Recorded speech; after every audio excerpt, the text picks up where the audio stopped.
that anxious feeling that you wake up with, it sets the tone for the day. And maybe it's dread, maybe it's overwhelm, or it really identifies as anxiety or reluctance. If you're waking up with morning anxiety, one, I want you to know I've been there. And two, I want you to know as a life coach that there are strategies that we can implement to help improve that process for you. I've got 5 guaranteed ways today. I want to help you with morning anxiety. Are you ready to dive in? Let's go.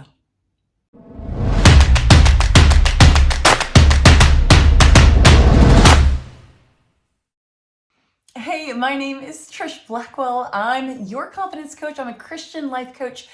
And I'm also someone who has suffered from anxiety and anxiety disorders in my life.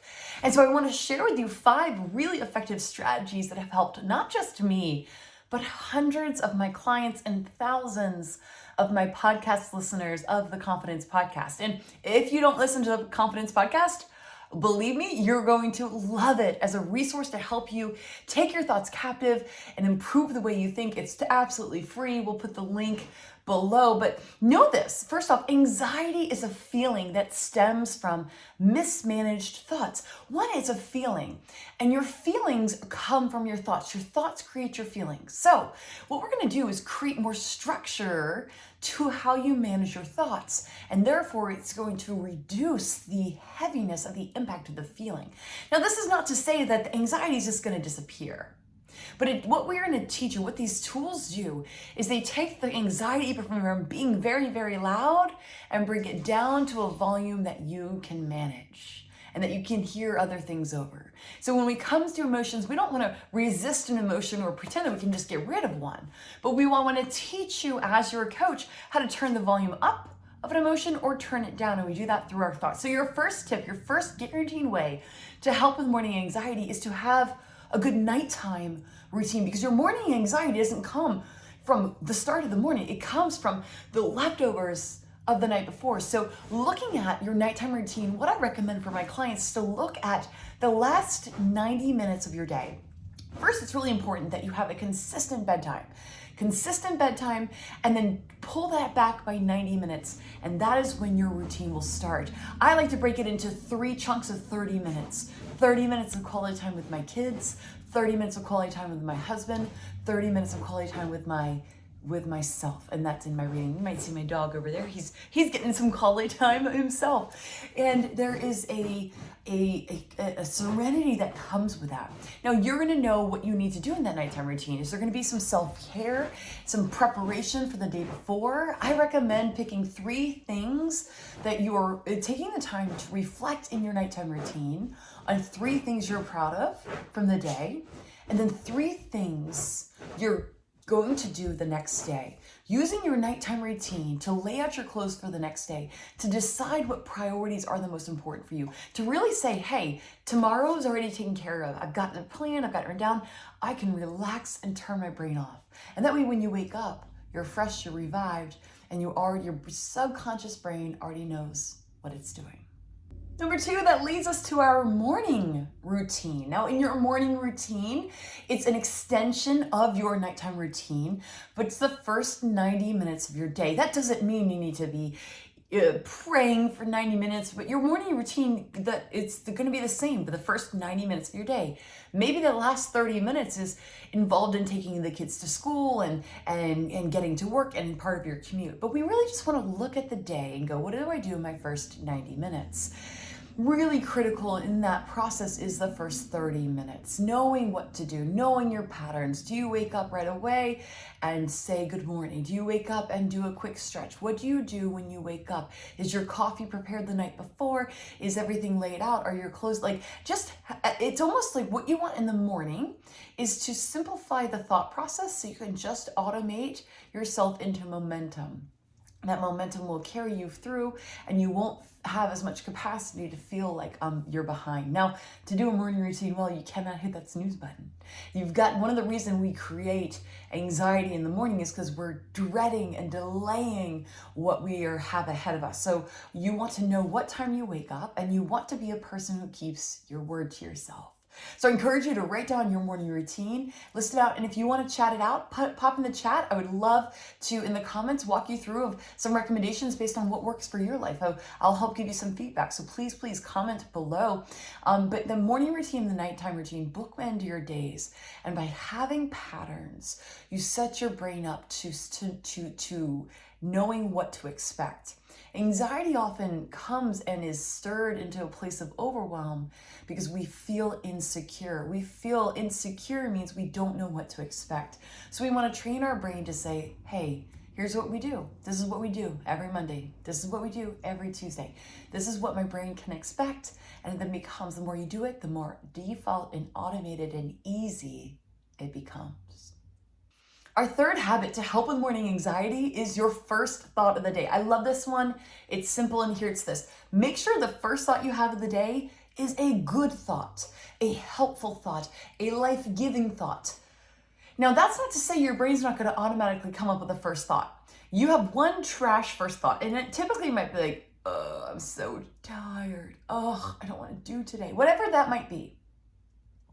Typically, it's I'm tired, I'm avoiding, I don't want to get up. I wish I didn't have to get up. I don't want to do that today.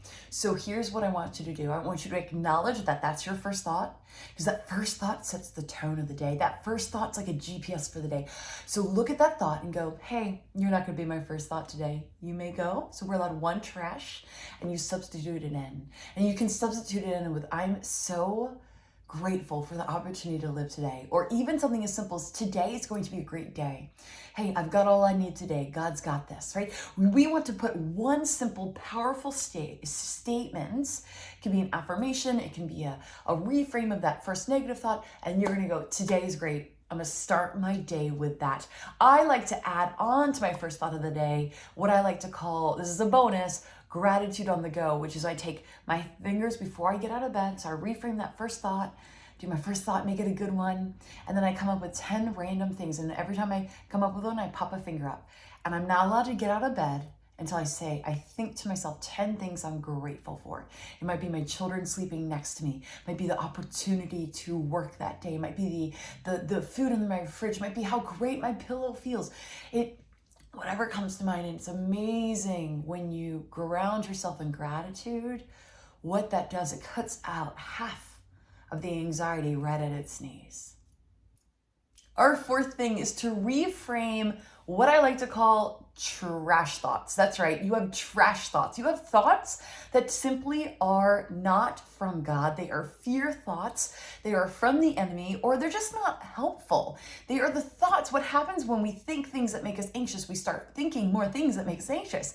And I want you to look at every thought and look at it and say, is this trash or is this triumphant? Is this trash or is it truth? Is this going to make me feel like a victim and powerless, or is this going to make me feel victorious and powerful? Remember, your thoughts create the feeling. And if there's too much to do and I'm not ready, you're going to feel pretty powerless and overwhelmed. But if it's, I can handle one step at a time, you're going to feel much more capable. So what I teach my students is how to reframe the thoughts. I've got tons of workshops, tons of coaching and resources on that. That is all in my mentorship program, the College of Confidence. So if this is resonating to you and you want to be really taught how to do this, I would love for you to come join us. We have the link below, but you can also check out collegeofconfidence.com. But our goal is to take our thoughts captive, and we do that by identifying a thought as a trash thought or as unhelpful, and then reframing it and literally talking back to the thought. I learned in my years, I had such anxiety struggles for years, decades. It manifested for me in the expression of eating disorders and a little bit of compulsiveness. And when I learned that I had permission to talk back to the anxiety, I had permission to question it, I had permission to reframe it, it changed the power it had over me. And I can't wait for you to experience that as well. And then 5, finally, I have a suggestion. Well, 1, if you want to really, really live in a place of peace and freedom and joy and with minimized anxiety, journaling is everything. And just taking even 3 minutes pen to paper in the morning and writing 3 gratitudes and writing 3 things you're going to do that day and writing a Bible verse out. Writing, I love to reframe a thought in my journal. I write the negative thought. I go, here's the toxic thought or the trash thought or the anxiety thought. Sometimes I ask myself, Trish, what's making you feel anxious today? What's bothering you? And then I write an answer as if I'm writing a friend back, and I reframe it. And I write the truth, something triumphant.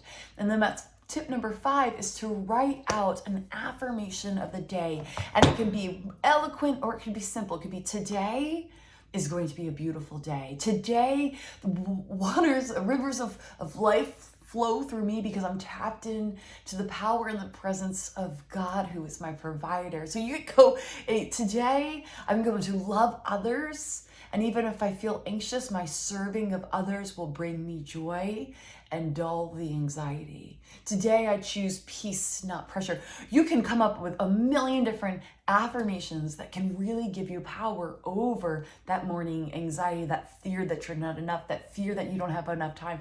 We're going to talk back directly. You can even have an affirmation that's as simple as, I have more than enough time to do what matters today.